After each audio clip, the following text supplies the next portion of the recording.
तो आज हमारे साथ जुड़े हैं देश जनहित पार्टी के राष्ट्रीय प्रभारी। इनसे हम जो अभी रिसेंटली एक मामला चल रहा है अतुल, सुभाष और निकिता का, तो उनसे इस बारे में कुछ चर्चा करेंगे कि मर्दों के साथ जो अन्याय होते आ रहा है और जो अभी भी हो रहा है, तो इनकी क्या राय है, इनसे हमें जानेंगे। तो आपका स्वागत है। नमस्कार। अब हम आपसे कुछ सवाल करेंगे, आप उस पर अपनी राय व्यक्त कीजिएगा। जैसा अभी एक रिसेंटली आपने जाना होगा कि एक मामला चल रहा है, अतुल सुभाष ने आत्महत्या कर ली, निकिता उसकी जो औरत है उसकी वजह से जो प्रताड़ना है।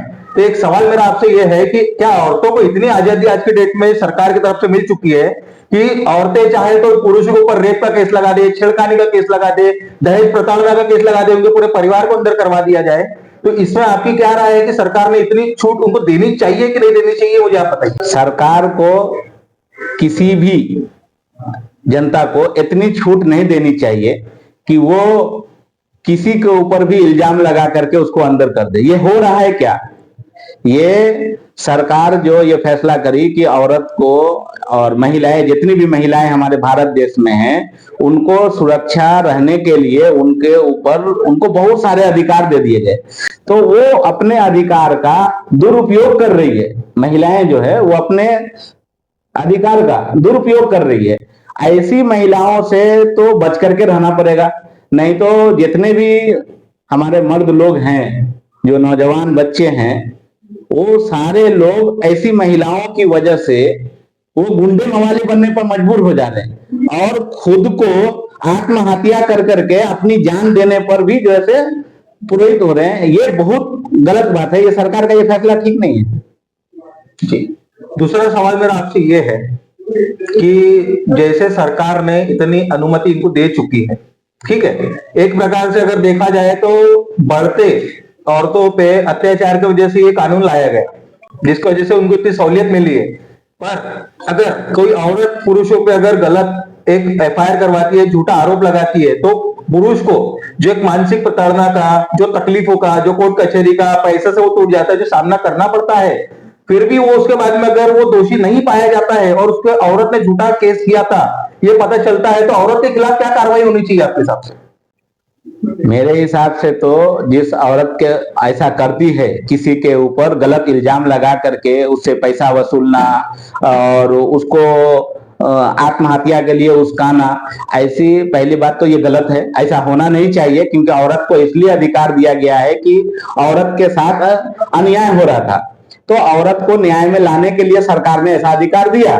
लेकिन जो औरतें ऐसा कर रही हैं, जिन महिलाओं जो महिलाएं जो भी है जो ऐसा कर रही है, सबसे पहले तो मैं यही कहूंगा मेरी प्यारी देशवासियों से कि सबसे पहले ऐसी महिलाएं अगर आपके घर के आजू बाजू में अगर रहती हो तो उसको सबसे पहले बाहर निकालना चाहिए, क्योंकि ऐसी महिलाओं की वजह से ही बाकी जो हमारी माँ बहनें हैं वो बदनाम होती है। तो ये बहुत गलत है। और आपने ये कहा कि मर्द लोग क्या करें, तो मैं तो अभी इतना ही कहूंगा कि मैं भारत सरकार जो हमारे हैं, मैं उससे इतना ही कहना चाहूंगा कि औरत के ऊपर आपने जो इतना अधिकार थोपा है उससे कुछ अधिकार छीन लिया जाए और मर्द को भी कुछ अधिकार दे, ताकि वो अपनी बयान सरकार के सामने रख सके और उसको भी कुछ ऐसा प्रोटेक्शन दे कि ताकि वो भी पुलिस में जाकर के, कोर्ट में जाकर के अपनी बात को साबित कर सके और उसके ऊपर जांच पड़ताल हो और जो गलत हो उसके ऊपर फैसला किया जाए। जी, बड़ी अच्छी बात कही है। तीसरा सवाल मेरा आपसे ये है कि एक आम इंसान, जो एक आम इंसान होता है, उसको अगर कोई तकलीफ होती है जीवन में, तो वो क्या जाता है, पुलिस स्टेशन में जाता है। उसको लगता है कि वहां पे उसकी बात को सुना जाएगा, उसको निष्पक्ष न्याय मिला जाएगा। फिर भी अगर पुलिस की तरफ से भी नहीं जाता तो उसका एक ऑप्शन, आखिरी रास्ता बचता है कोर्ट। जो कोर्ट वहां पे जज बैठे हैं कि वो सही, क्या बोलते, बिना किसी के बारे में सोचे सबके लिए एक जैसा फैसला लेके न्याय करेंगे। पर आपको पता होगा इस मामले में जज ने भी पैसे मांगे हैं इस बात को दबाने के लिए। तो इसका आपके ऊपर क्या कहना है कि अगर जज लोग, जिसके हम आम इंसान जिनसे उम्मीद लगा के बैठे, वही हमारी उम्मीद तोड़ देगी, तो क्या आपका कहना है इस बारे में? सबसे पहले तो मैं ये कहना चाहूंगा कि जब कोर्ट तक हम पहुंचते हैं तो वहां पर निष्पक्ष होना चाहिए, चाहे कोई भी जज हो। अगर किसी जज का ऐसा मामला आया है, 2 दिन पहले मैंने भी पेपर में पढ़ा है और आज भी मैंने पेपर में पढ़ा है कि जजों ने पैसा मांगा, और ये कहाँ तक सच है ये तो अभी हमको उतनी जानकारी नहीं है, लेकिन अगर ये बात सच है तो ऐसे जज को तो फांसी लगा देना चाहिए। क्योंकि जिसके ऊपर इंसाफ का पूरा दारोमदार हो और उससे ही जनता इंसाफ मांगने जाती हो, अगर वही आदमी घूसखोर हो तो ऐसे घूसखोर को देश में रहने का अधिकार नहीं है, उसको तो फांसी लगा देना चाहिए। और मैं आम जनता से भी अपील करूंगा कि ऐसा जज अगर कहीं पर आप लोगों को नजर आ जाए तो ऐसे जज को तो बीच चौरास्ते पे खड़े होकर के फांसी लगा देना चाहिए।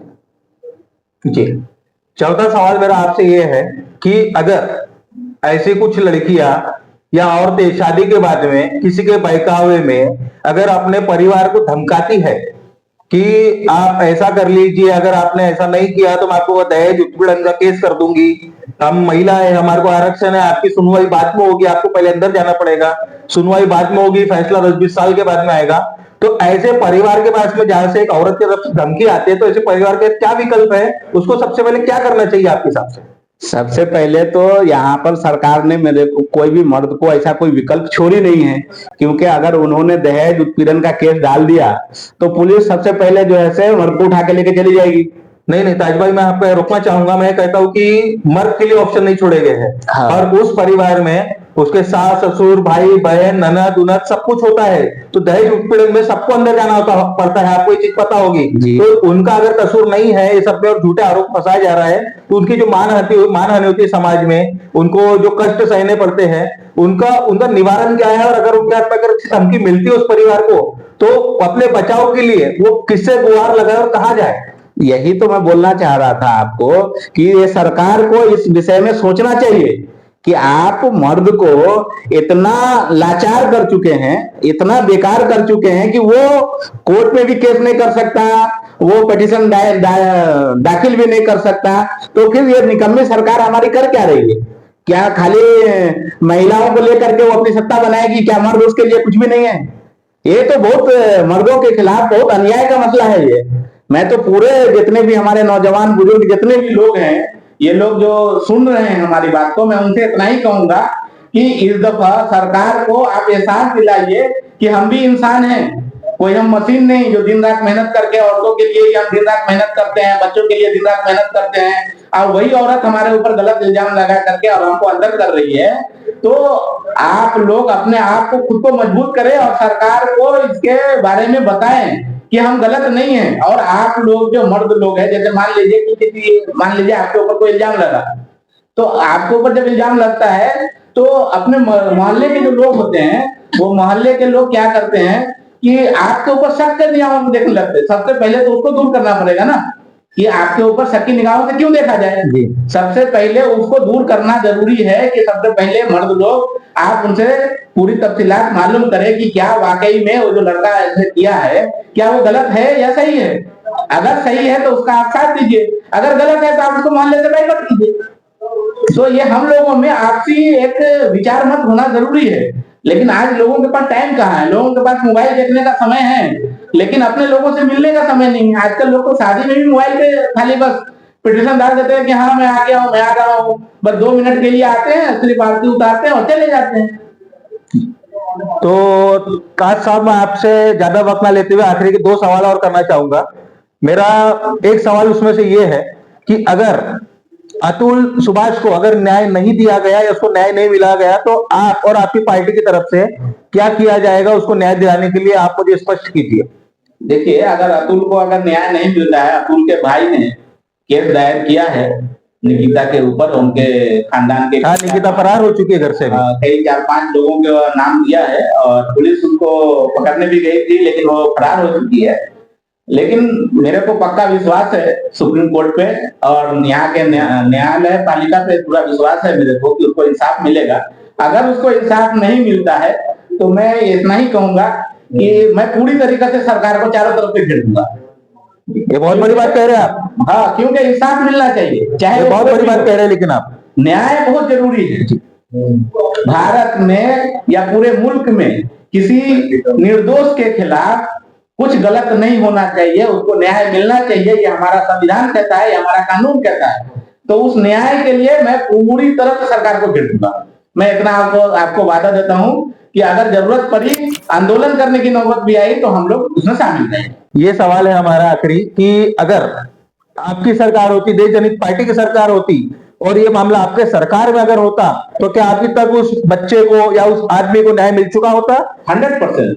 और आप उस व्यक्ति के खिलाफ, जो एक लड़की है, औरत है निकिता, उसके खिलाफ आप क्या एक्शन लेते? कठोर से कठोर क्या कार्रवाई करते आपकी सरकार? सबसे पहले अगर हमारी सरकार होती तो हम टीम अलग अलग टीम बनाते हैं। वो टीम हमारी क्या करती है, सबसे पहले छानबीन करती है अच्छी तरीके से कि औरत गलत है या मर्द गलत है। जब तक औरत गलत साबित नहीं होती, जब तक हम केस ही नहीं होने देते, तो ये मसला उतना बढ़ता ही नहीं ना। हमारी सरकार अगर होती, अगर लोग हमको, जनता लोग अगर हमको चुन करके हमको सत्ता में बैठाएंगे, तो सबसे पहले सारे मसले, जितने भी मसले आते हैं, उस मसले पर सबसे पहले एक जांच कमेटी बैठनी चाहिए। पहले जांच होनी चाहिए कि वाकई में ये लड़का गलत है या वो लड़की गलत है। उसके ऊपर सबसे पहले पूरे गांव समाज से मिल करके एक फैसला लेने के बाद ही उसको हम केस करने की इजाजत देते हैं। उसके बाद ही सुप्रीम कोर्ट भेजते हैं, उसके खिलाफ उसके बाद कार्रवाई करते हैं। हम पहले थोड़ी ना कार्रवाई कर लेंगे। पहले कार्रवाई करेंगे तो कोई भी निर्दोष आदमी को उठा करके अंदर कर देंगे, और 10 साल के बाद पता चला कि वो निर्दोष है, तो उसके 10 साल की जिंदगी कहां गई? ये तो देखने वाली बात है नहीं है।